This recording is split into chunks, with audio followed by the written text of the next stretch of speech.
Oremos al Señor.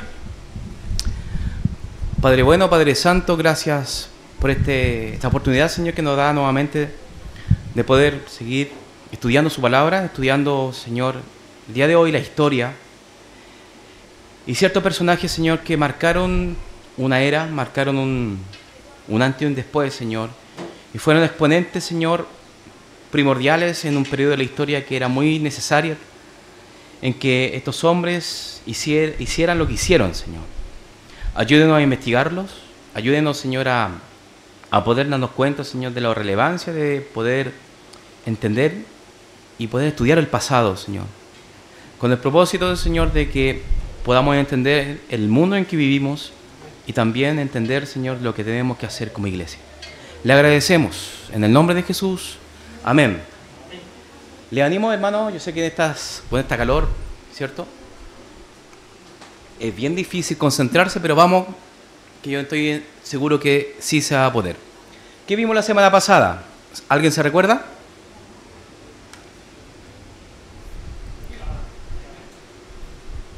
La vida de... Empieza con una ayuda, empieza con John. No. John Gill, o Gill, ¿cierto? Vamos a decirle Gill mejor, ¿cierto? John Gill, pero sí, efectivamente, vimos la vida de John Gill, pero hay ciertos aspectos unos datos que se los di, yo estoy seguro que en sus notas, que ustedes anotaron, ¿cierto? Está explícitamente lo que les voy a preguntar. ¿En qué parte o periodo de la historia del protestantismo está John Gill?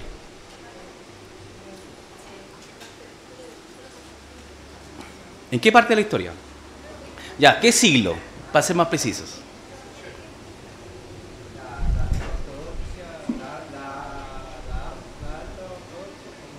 Un 2, un 1, hermano, no. En la tardía.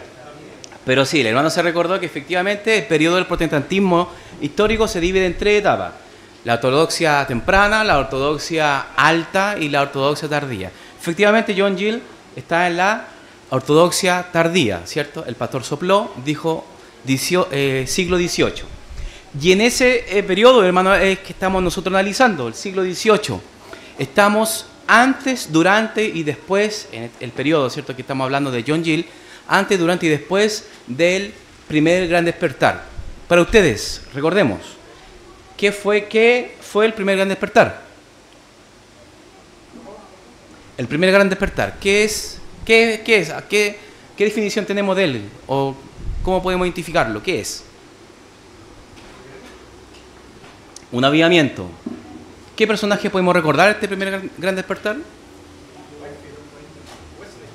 Los hermanos Wesley y George Whitefield. Perfecto, hermanos. Entonces, eso es lo que quiero que pudiesen recordar, que John Gill, uno de los personajes más relevantes del siglo XVIII, ojo que es muy, pero muy relevante, a la altura de hecho de Jonathan Edwards, pero que es un contemporáneo de ese tiempo, que es un referente bautista y reformado, ¿correcto? Ahora voy a publicar, bueno, ahí lo que estamos viendo justamente es una imagen de el primer gran despertar, que es parte de mi fondo de pantalla, pero es lo que estamos viendo y lo que estamos hablando el día de hoy. Este es el primer gran despertar, ¿cierto? Es el primer avivamiento de tinte calvinista, que fue el primero y prácticamente el último calvinista, ¿cierto? El último avivamiento calvinista. Pero bueno, voy a publicar. Y vamos a empezar, ¿cierto?, con este comentario de Churchill. Churchill, ¿cierto? Él es primer ministro de Inglaterra, ¿cierto? Justamente en el periodo de la Segunda Guerra Mundial. Muy respetado porque justamente él resistió a los nazis, ¿cierto? Por si ustedes no lo sabían. No es muy simpático su aspecto, pero sí él de un hombre de muy fuerte carácter, ¿cierto? Que resistió a Hitler, ¿correcto? Entonces obviamente que no iba a ser muy simpático. Pero él dijo: el problema de nuestra época consiste en que los hombres no quieren ser útiles sino importantes. La fama hoy en día, hermanos, está a la vuelta de la esquina. Todo, como dijo el pastor en un instante, la juventud quiere ser youtuber, quiere figurar, ¿cierto?, en las redes sociales, ¿cierto?, para poder simplemente ser importantes, pero no ser útiles. Es así como iniciamos nuevamente esta segunda parte de la vida de John Gill, muy importante, y quiero que con esta segunda fotografía no se asuste, hermano. ¿Por qué se la muestro? Obviamente con un propósito. Pasan los años, ¿no? John Gill en esta fotografía es una representación que hicieron en algún tiempo, y John Gill en esta fotografía lo hicieron bastante feito, ¿cierto? Pero para no decir menos. De hecho, escuché por ahí que un comentario de que Charles Spurgeon dijo que John Gill, cuando le hicieron este retrato o esta fotografía, fue después de haber refutado a un arminiano, porque queda bastante como amargado el hombre, ¿no? Pero bueno, efectivamente, John Gill.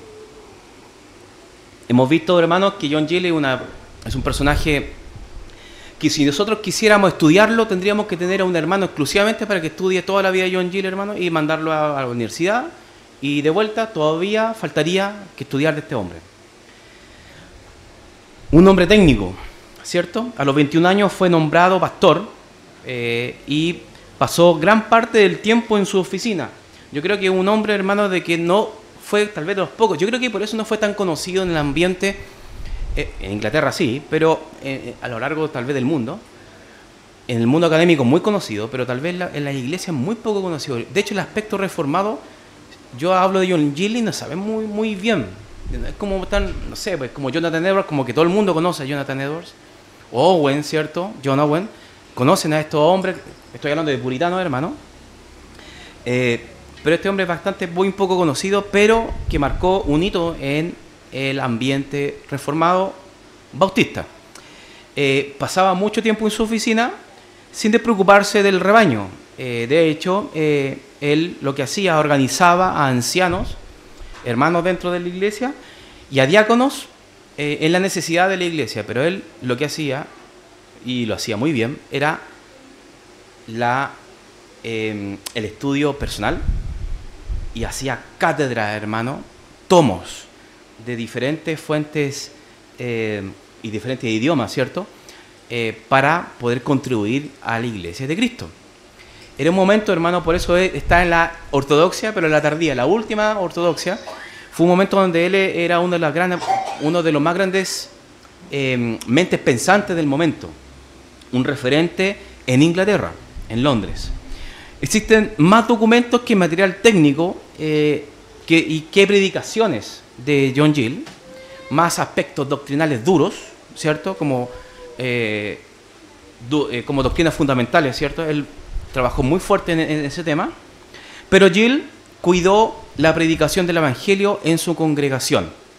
O sea, él constantemente, a pesar de que era una mente muy brillante y estar tal vez en una alto elite, era un personaje, hermano, o sea, muy reconocido, y que bendecía a la iglesia local de Harsledoy. Entonces, que es el antiguo nombre de la iglesia del Tabernáculo Metropolitano. Recordemos que Gill, ¿cierto?, fue pastor tiempo después de Benjamin Keach, ¿cierto? Que Benjamin Keach es considerado como uno de los primeros pastores bautistas reformados de la época del siglo XVII. Y posteriormente a él viene John Gill. Gill era un hombre que resaltaba y nadie podía acusarlo de una falta de integridad, hermano. Él pasaba horas y horas y horas. Hermano, es una mente brillante. Por eso le digo que nació en el momento en que el Señor dispuso para justamente su propósito. Que lo que hizo Gill prácticamente fue defender las doctrinas bíblicas en la era o en la época, ¿cierto?, de la ortodoxia tardía. Pero a pesar de ser un gran hombre técnico en lo que él manejaba, él jamás descuidó el rebaño, su vocación pastoral, y tampoco fue un hombre intachable en integridad. Gill sufrió una enfermedad desconocida que le dio fiebre, hermano, en un momento de su vida, que fue a causa de peligro de muerte, donde tuvo una cercanía mucho mayor en la relación con el Señor. Lo llevó a exponer el libro de Cantar de los Cantares, donde muchas No sé si alguna vez lo he escuchado, que Cantar de los Cantares es como una exposición del matrimonio. Algunos lo dicen, ¿no? Pero hoy en día vemos que efectivamente Cantar de los Cantares es una exposición de la relación de la Iglesia de Cristo y el Señor.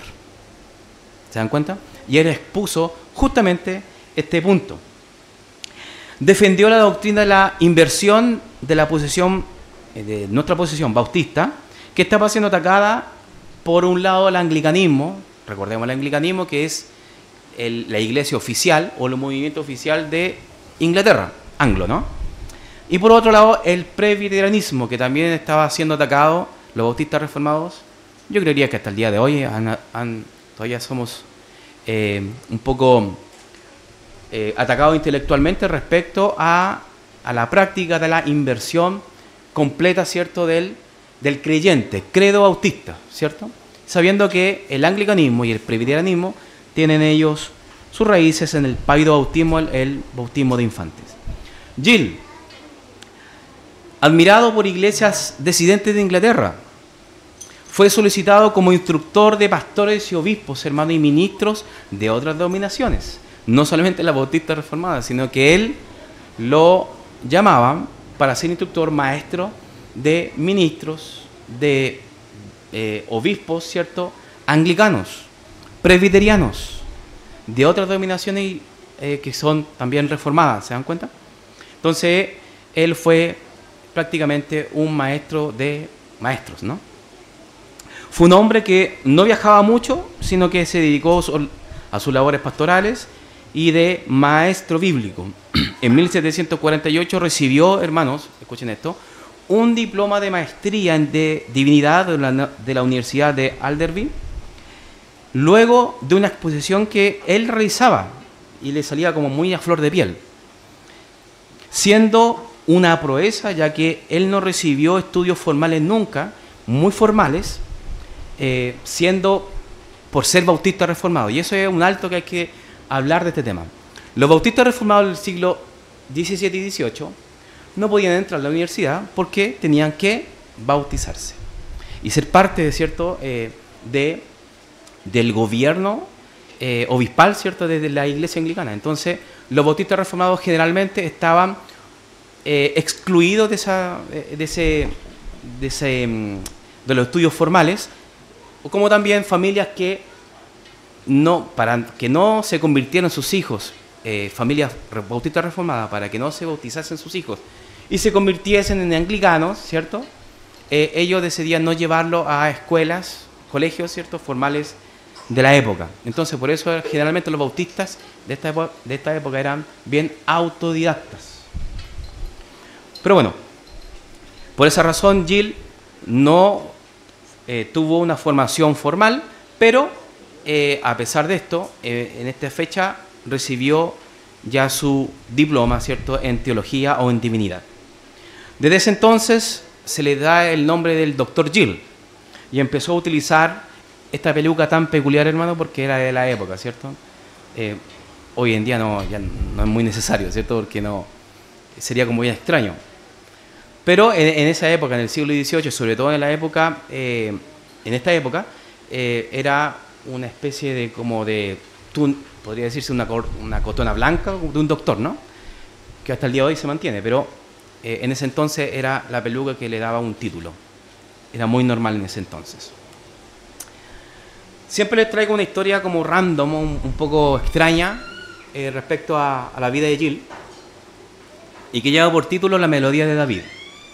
Hermano, y eso es tan común, para que nos demos cuenta que a pesar de lo peculiar, la mente brillante de este personaje, bautista reformado, pastor, ¿cierto?, era bastante humilde en tomar posición y labores pastorales. Recordemos que un pastor tiene que estar preparado para todo, en realidad, ¿cierto?, para todo escenario, para conversar con una persona entendida, como también conversar con una persona tal vez no muy entendida en la materia. Entonces fue así como Gill se tiene registro de que una hermana de la iglesia, posiblemente yo le digo con el título muy cariñosamente, como una mami dentro de la iglesia, ¿cierto?, que se acercó a él y le dijo al pastor de la iglesia, ¿por qué el músico agregó 2 melodías nuevas en ciertos himnos y a ella no le gustaba esa cosa. ¿Por qué está cambiando la melodía de los himnos? Entonces Gil, él perfectamente pudo haber dado una cátedra respecto a lo que él opinaba respecto a la música, o decirle, ¿y usted es especialista en la música? No sé, ¿usted sabe algo de música o melodía? Pero en vez de eso le responde él, ¿qué le gustaría que tocásemos en la iglesia? Y ella le respondió, muy inocentemente la señora, le dijo, la melodía de David. Entonces Gil le dijo, perfecto, consígase la melodía de David y me las trae y conversamos inmediatamente con el músico de la iglesia. Obviamente que nunca llegaron, pues hermano, ¿sí? ¿Cómo vamos a tener registro de la melodía del rey David, pues hermano, de los salmos? Entonces, estos eventos nos dan cuenta de que a pesar de la magnitud del personaje que estamos revisando, nos damos cuenta de que también fue un pastor común y corriente, ¿cierto? De que amaba las ovejas y él sabía cómo enfrentarse en distintas etapas tal vez del ministerio, ¿no? Porque sabemos de que tal vez imagínense que hubiese respondido tal vez de una mala manera y tal vez con mucha razón. Hubiese dañado a la persona, pues hermano, ¿cierto? ¿Y con qué fin? Entonces él tenía ese cuidado pastoral de los hermanos de la iglesia. Curiosidades, hermano de Gil, posiblemente no estaba mucho con su familia, pero su esposa entendía quién era su esposo. Y eso es algo bien peculiar. Siempre, hermano, siempre, con estos personajes que estamos estudiando, siempre su mano derecha, ¿cierto?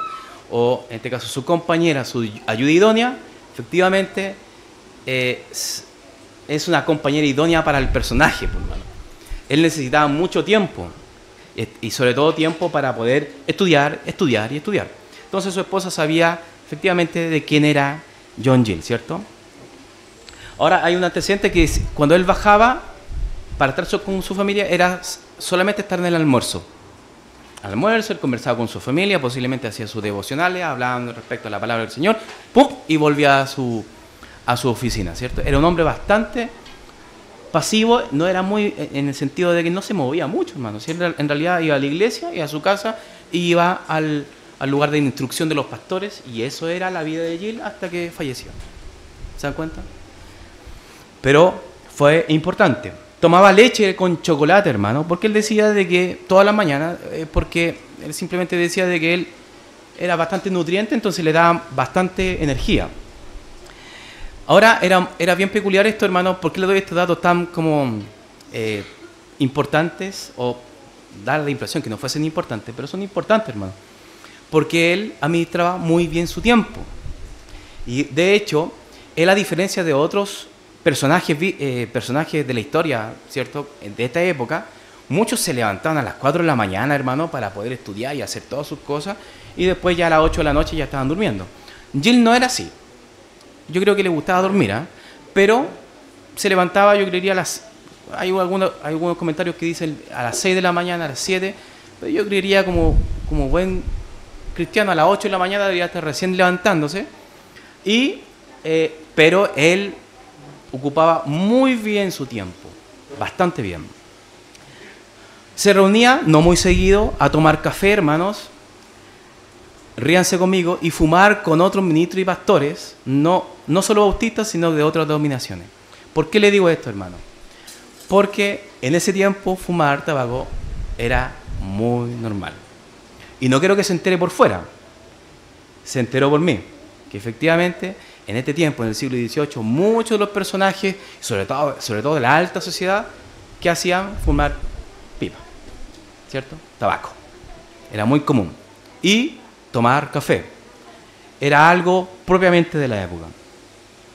Tuvo que decidir, lamentablemente, él tuvo una pérdida bastante fuerte con su mujer, su esposa, murió antes. Y su hija también, de 13 años, murió también. Entonces, en 2 ocasiones, el pastor de la iglesia, y eran parte de su familia era parte de la congregación, tuvo que él liderar y llevar en este caso los servicios fúnebres. Bastante difícil. Y nos damos cuenta que un hombre tal vez con una inteligencia y una capacidad tan grande como lo que fue Gill, pudo haber hecho este trabajo perfectamente. Pero cuando murió su hija, a la mitad ya del sermón que estaba exponiendo, no lo pudo hacer. Y tuvo que un hermano tal vez sostenerlo ahí y él llevar finalmente como a término los servicios fúnebres. ¿Se dan cuenta? Era un hombre común y corriente, con sentimientos, pues, hermano. A pesar de vivir una época tan alta, ¿cierto? De la alta ortodoxia, perdón, de la ortodoxia misma, tardía, ¿cierto? De esa época, un hombre que marcaba una época, era simplemente un ser humano como todos nosotros. Y le dolía y se quebrantó y no pudo terminar su sermón. Se dolía de los hermanos que tenían que llevar a disciplina. No le gustaba mucho esa etapa, hermano, pero él tenía que hacerlo sabiendo que era parte, como lo vimos nosotros en la mañana, de el cuidado de la iglesia local. En sus pastorados y liderazgo no nombró, hermano, a ningún anciano ni tampoco a un asistente. Eso lo llevó a limitarse en su ausencia en los últimos años de su vida. Nunca dejó de predicar en sus iglesias locales. No hubo ningún domingo que no estuviese. Pero después, cuando estuvo viejito, la cosa era distinta, ¿no? Entonces ahí él se dio cuenta de su error y presentó renuncia a la iglesia local. Y la iglesia local, obviamente, que no iba a aceptar la renuncia del doctor y pastor Gill, ¿cierto? Y les dijo, no importa, si hoy no hay predicación, vamos a ver la forma de solucionarlo, pero usted sigue siendo nuestro pastor titular, ¿cierto? Porque era John Gill, hermano. La iglesia local no se iba a despojar de eso, ¿no? Pero bueno, ahí hablé respecto justamente de la renuncia. Ahora, el cuadrilátero, hermano, yo le di ese nombre, el cuadrilátero de Gill, es bastante peculiar. Y eso, mis hermanos, tal vez que estamos constantemente como viendo, sobre todo el tema doctrinal, ¿no? Que estamos pendientes de nuevas corrientes, nuevos pensamientos. Estuvimos hablando del liberalismo teológico con el pastor, ¿cierto?, antes de sus vacaciones. Y nos hemos dado cuenta de que cada cierto tiempo siempre viene un golpe teológico en cierta materia, en cierta área. Hermanos, Gill no descansó nunca, porque eran bastantes trincheras, por así decirlo, eran bastantes trincheras lo que Gill tenía que pelear. Primeramente tenía el arminianismo, era muy propio de ese entonces, ¿cierto? Y para que podamos recordar, es quien enfatiza en el libre albedrío humano, la exposición universal y la posibilidad de resistir la gracia divina. Gill rechazaba la idea de que la salvación dependiese de la voluntad humana y defendía la soberanía absoluta de Dios en la elección y la salvación de los pecadores, en contra de un personaje que era arminiano. Siempre había oponentes, hermanos, siempre había alguien, un antagonista, ¿cierto?, por detrás, o un archienemigo, ¿cierto?, como podríamos decirlo. Siempre en los términos intelectuales y de respeto. Nunca fue algo, hermano, una funa en Facebook, ¿cierto? Que eso es algo, pero ordinario, ¿cierto? Pero acá lo que estamos viendo es que Daniel, se llama Daniel Whitby, el personaje que tuvo que confrontarse intelectualmente. De hecho, Daniel hizo un libro respecto justamente a estos puntos del arminianismo y Gill lo contrarrestó y lamentablemente no se pudo parar.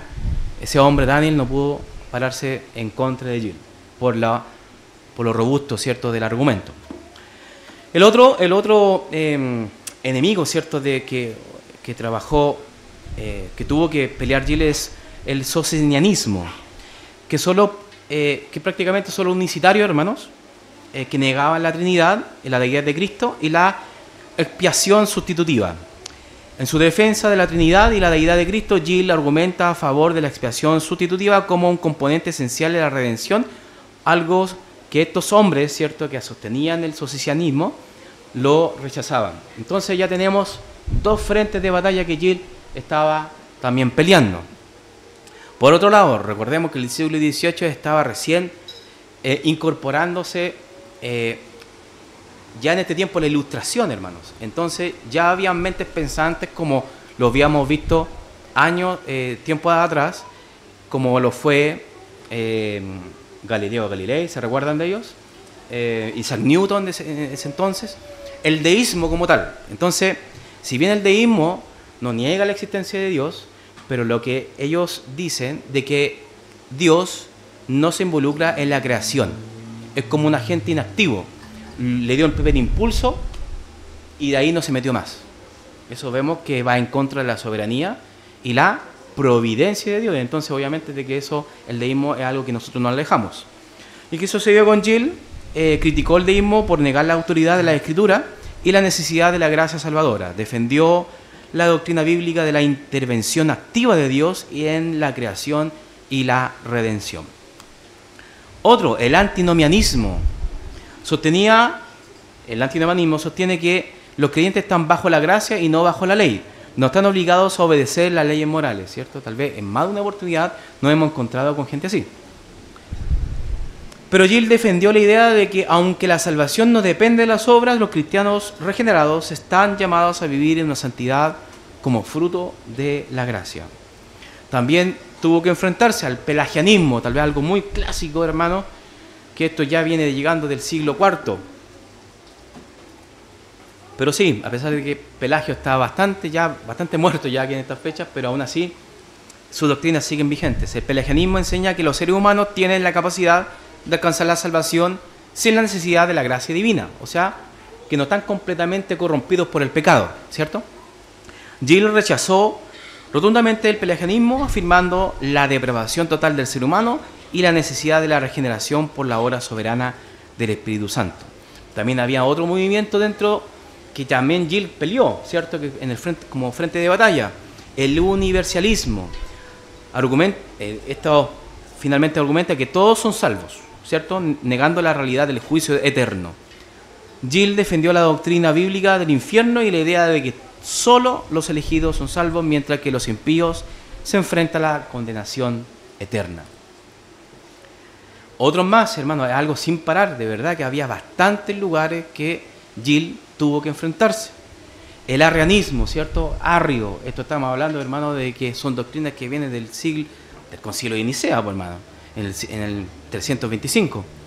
El arrianismo, ¿cierto?, negaba la deidad de Cristo, considerándolo como una criatura creada o subordinada al Padre. Gill refutó la idea arriana, con argumentos bíblicos y teológicos sólidos, insistiendo en la coeternidad y la consustancialidad de Cristo con el Padre. También recordemos que el anabaptismo siempre estuvo presente en ese tiempo. El anabaptismo radical, también Gill se enfrentó a ello. Recordemos un poquito de que ellos, algunos grupos, ciertos anabaptistas radicales, promovían las ideas de, por ejemplo, la perfección cristiana total y el rechazo a la participación civil. Ellos, los anabaptistas, reales anabaptistas, se apartan de todo concepto de Estado, muy separado, ¿cierto?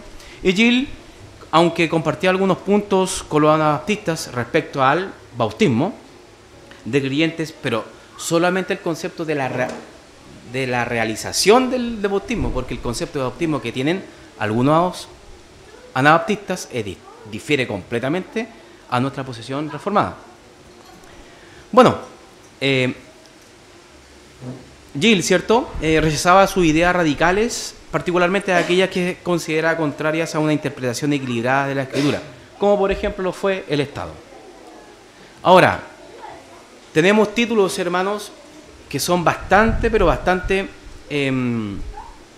conocidos y que son realmente una contribución, ¿cierto?, a la Iglesia. Tenemos en 1746 y 1766 una exposición del Antiguo y el Nuevo Testamento, que es lo que le hablé yo creo que fue la semana pasada, que Gill fue el primer bautista reformado que hizo una teología sistemática, ¿cierto?, y comentarios bíblicos, pero de toda la Biblia, o sea, del Génesis hasta el Apocalipsis. Tenemos otro también muy conocido, un cuerpo de divinidad doctrinal y práctica. Esto fue en 1769. Es un compendio completo de una teología sistemática y se divide en dos partes. La doctrina de la divinidad trata de temas como la Trinidad, la predestinación, la expiación y la gracia, y la divinidad práctica, que aborda temas como la vida cristiana, el culto y las ordenanzas. Otros títulos como la causa de Cristo y la verdad, una defensa exhaustiva del calvinismo contra el arminianismo, específicamente contra el argumento de Daniel Whitby. Esto fue en 1735.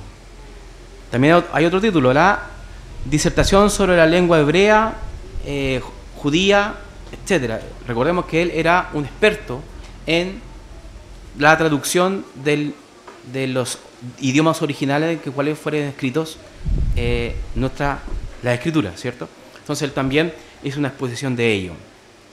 La doctrina de la Trinidad, enunciada y reivindicada. Yo creo que uno de los más conocidos, ya que generalmente se desea defender la doctrina de la Trinidad, Agustín de Hipona es realmente uno de las fuentes como más confiables, y también muchos van a John Gill a leer su exposición respecto a la doctrina, a la defensa de la doctrina de la Trinidad contra las críticas del socialismo y el arrianismo, ¿cierto? La filiación eterna de Cristo, un tratado que defiende la doctrina de la filiación eterna de Cristo en oposición a quienes argumentan que Cristo se convirtió en hijo solo con la reencarnación. ¿Se dan cuenta? Son temas de la ortodoxia como tal. Gill tuvo que defenderlas. Una defensa de la doctrina y práctica del bautismo infantil.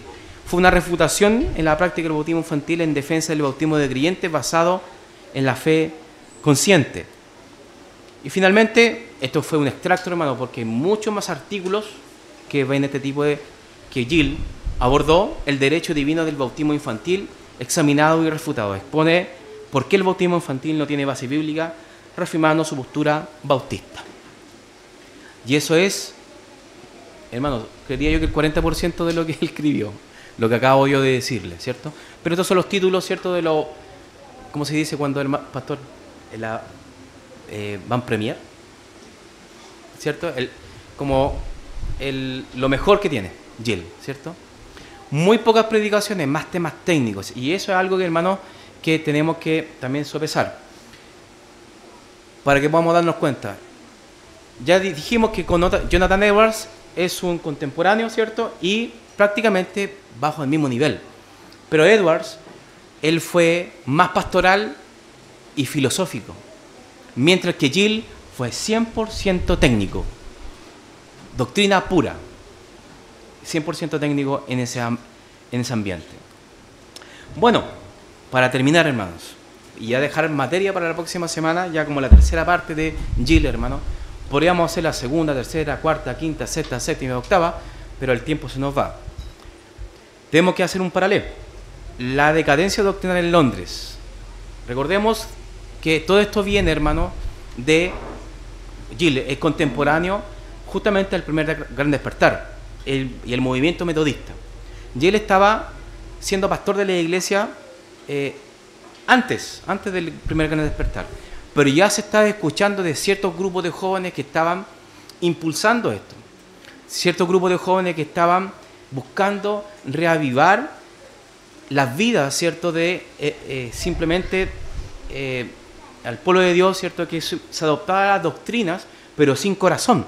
Entonces ellos buscaban, estos grupos de jóvenes, que nosotros ya sabemos quiénes son, que son los metodistas, ¿cierto? Estaban buscando poder impulsar de que las iglesias fueran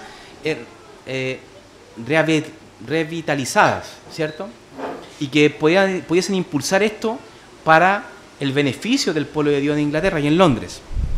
Entonces, ¿qué sucedió? De que estos fueron los hermanos Wesley, ¿cierto? Que organizaron una conferencia, hermanos, donde invitaron a 9 exponentes. Ahí sí, 9 exponentes. Dentro de ellos, de esos 9 exponentes, adivina quién estaba. Juanito Pérez, no, John Gill. Porque era un referente, hermano. El tema que se asignó a él, aquí dice por acá, se me fue, la resurrección de los muertos. Ese es el tema que se les dio a Gill. Y fue una exposición fenomenal, ¿cierto? Pero ya estamos entrándonos ya al primer gran despertar, a la relación que tuvo Gill y los bautistas reformados de ese entonces y la mirada con el avivamiento que estaban frente suyos. Y eso es lo que vamos a ver nosotros la próxima semana. ¿Qué opinan?